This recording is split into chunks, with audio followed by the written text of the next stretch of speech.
Greetings YouTube and welcome again to the Blue Corner. And in today's episode I'm going to be showing you guys an update to my Pokemon TCG deck that I posted a couple months ago. That's right, Pokemon. I do actually play this card game, although not very much due to just not being able to go down to my locals that often. They're held like every other Sunday, and every other Sunday something strange comes up in which I'm basically unable to go down.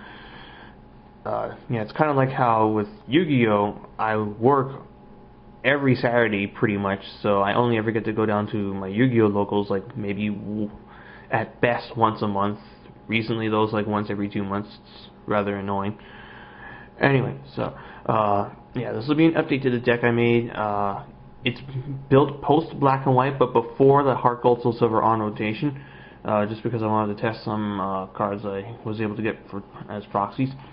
That's right, there's a couple proxy cards in here, and you'll know once you see them because they are those World Championship replica deck cards. You know, the ones that you can't actually use in tournaments.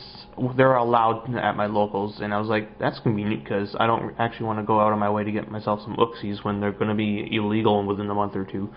So, yeah, if you see any strange cards, that's why. That being said, my locals also happens to be, I think it's called open format. It's basically, you can use cards from any sets regardless of the rotation. So it's a lot like Yu-Gi-Oh's traditional format.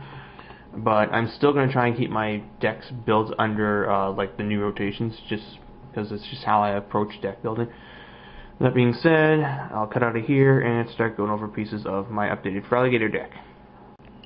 Okay, so here is the Pokemon lineup. I've got 3 Feraligatr Prime, his Pokebody, or just his ability now, that's what they're called, is Rain Dance, which is the exact same as Blastoise from base set. During your turn, you can put as many water energies to as many water Pokemon as you wish. You can do this as many times as you want, and it's basically, he's the backbone of the deck. You use his ability to just attach water energies to your guys and just start swinging. I'm running a 3-2-3 Feraligatr line, 3 primes. I'm kind of thinking of putting in Feraligatr, the other Feraligatr card from Heart Gold Soul Silver. He's just basically a beater / spreader. Probably going to do this once the rotation comes and I get my hands on some other stuff. The other main guy of the deck are a 2-2 line of Golduck, Psyduck. Golduck from, let's see, it's Unleashed? Yeah, it looks like it's Unleashed. He's the main guy of the deck as far as offense goes due to his powerful splash attack.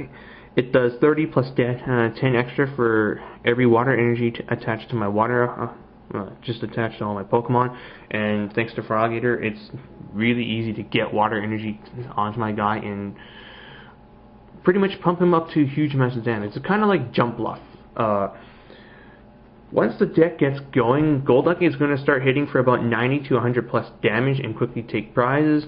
His Natural Remedy ability removes 2 damage counters for every time I put a water energy on him. So if he gets hit, I can put a water energy on him, recover some health, and just keep going.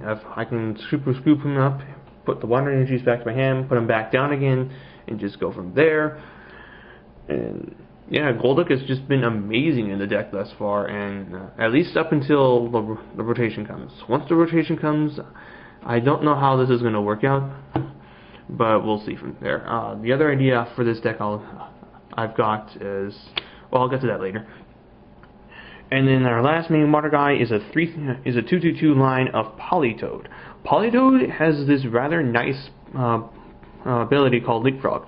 It's basically a free switch every turn. Once per turn, I can switch my active water Pokemon with my benched water Pokemon, which means that if my Golduck gets hurt too badly, I can switch him out with Feraligatr, tank with Gator, and use Seeker on Golduck to pick him back up and recover any energies attached to him and just go from there.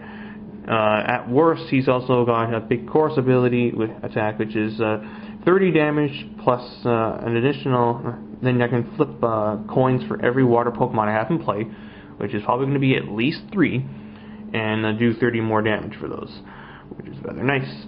Rounding out our pair of proxied Uxies. Uxie is just one of the best draw cards of the game, and everyone will be sad to see him go through the rotation.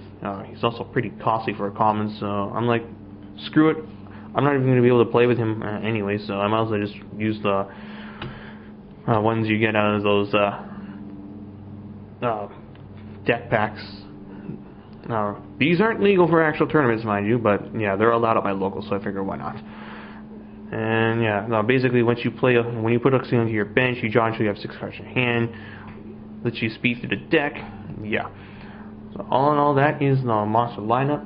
Once the rotation comes in, I'm actually leaning towards taking the deck into Feraligatr plus Samurott, where basically you tank behind this guy and just start swinging, or you switch him with Feraligatr and just start bashing people's faces in. You can even do spread damage.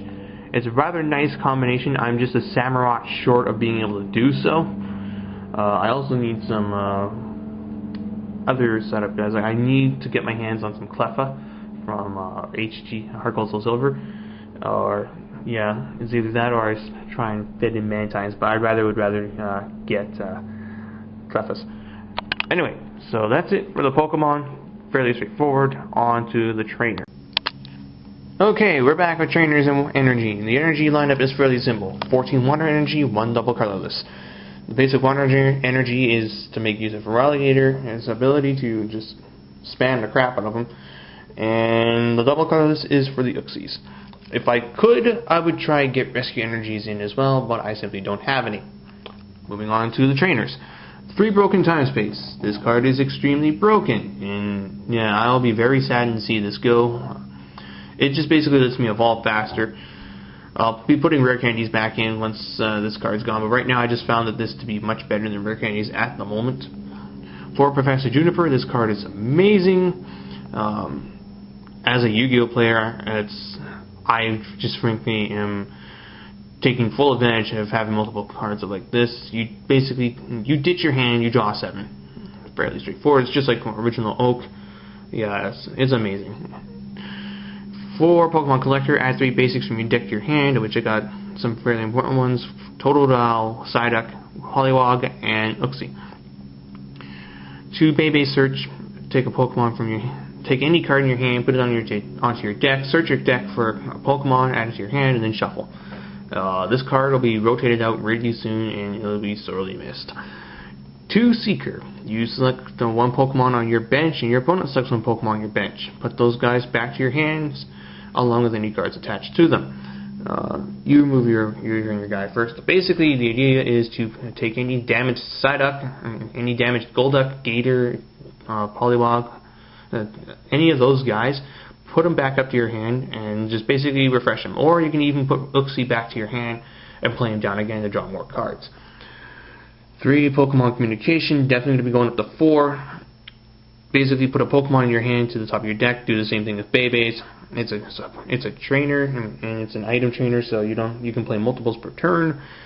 2 Super Scoop Up, flip a coin, pick up a Pokemon from your side of the field and put it in your hand.